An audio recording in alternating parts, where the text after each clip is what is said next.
I don't mean for every video on this channel to be negative. I don't mean to be the bearer of bad news, but 2023 was very much so, I think, the worst year that I have ever seen for movies at the box office, and we don't even have COVID to make the excuse for it. And no one has suffered at the box office more this year than potentially Disney. And this was possibly the worst year, and I mean possibly, it was the absolute worst year for them to fail this badly, because this is their 100-year anniversary. So it should be a celebration of the company and looking at how far they've come and how they're still going strong after all these years, but nope, this is the worst I've ever seen it for the company. It's like their entire lineup that they had to celebrate this 100-year anniversary just completely fell apart. The big culmination of all of that, I think, was supposed to be the movie Wish, which I reviewed on this channel, and I was not very positive on it. It is not a great film. Though initially people thought that it would do a lot better at the Thanksgiving box office, but no, it's coming in way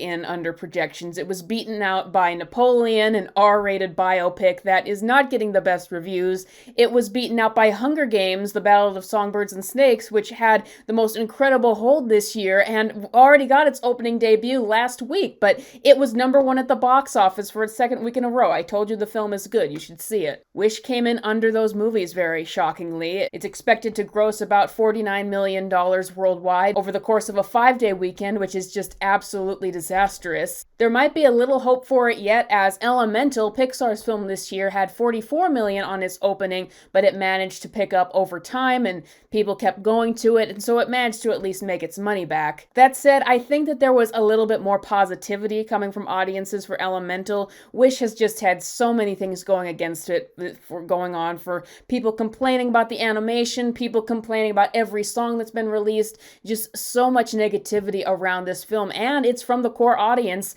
of Disney fans. But obviously that's not the only Disney film that's done badly this year. I mean, pretty much every Disney film has done badly this year.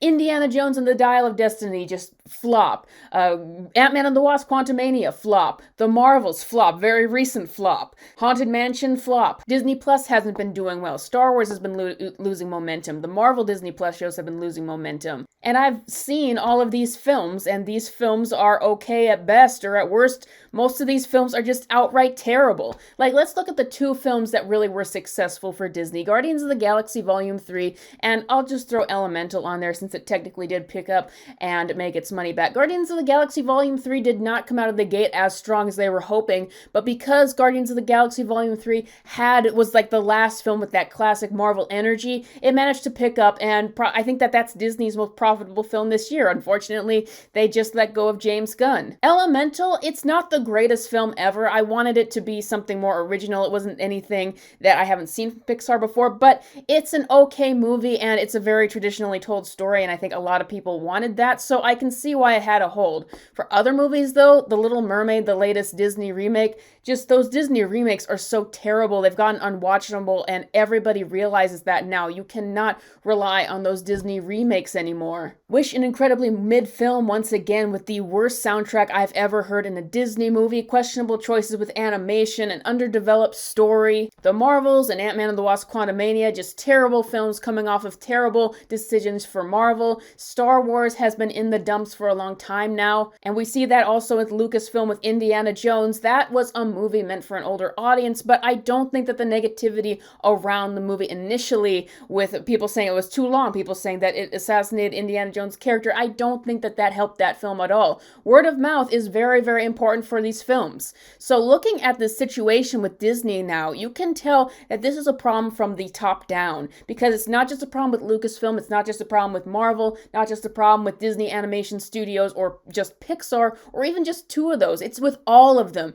This is a problem that is just rooted through all of Disney. And you know, some people say, oh, maybe Disney Plus ruined all of this. Disney Plus is not doing well either. It's all being run terribly. And look, you can't blame COVID anymore. Everything that was blown up by COVID, whether it was Marvel or any of these other movies, they've all at least had a comeback. Movies in general have had a comeback. I don't think that it's COVID or Disney Plus that has killed animated movies. I think that their output has just been so mediocre and just so terrible that there's only so much people can accept. There's only so much people can take. I think this was just the year where the bottom fell out from under them, because once again, I've seen all these movies and You see Guardians of the Galaxy 3 and Elemental being the only ones to really pull through. Well, those were the only ones that I would say had any sort of decent content to them. These Disney movies have just been terrible. We repeat about good writing and good quality so much, and that I think that song is getting old, but it needs to keep being repeated because nobody is listening to it. If you want these movies to sell, then they have to be good quality. And I just think that Disney honestly might have really lost people's faith in them recently because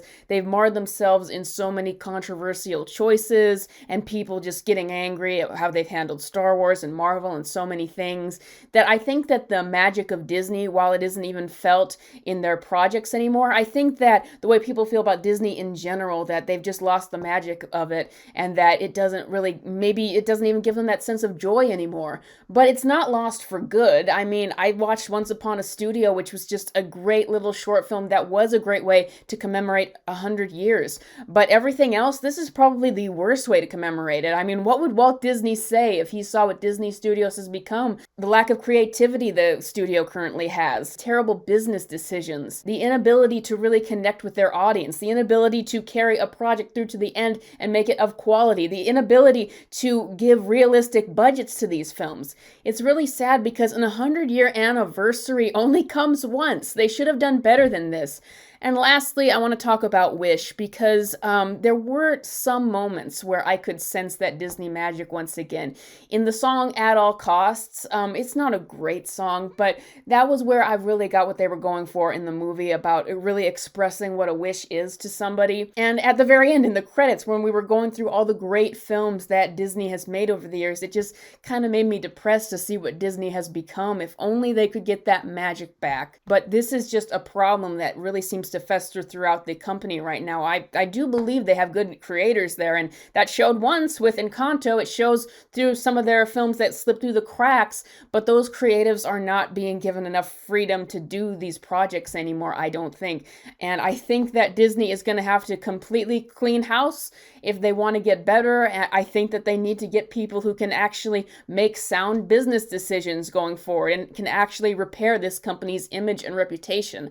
But it's really unfortunate, and I got a bigger video coming out. Hopefully it'll release in December that can really go into this problems with Hollywood in general and why 2023 was just such a terrible, disappointing year for movies. But that's all I got for you to now. I'm tired. That's all I got for you to now. I hope that you enjoyed the video and that you'll subscribe for more, and I will see you guys next time.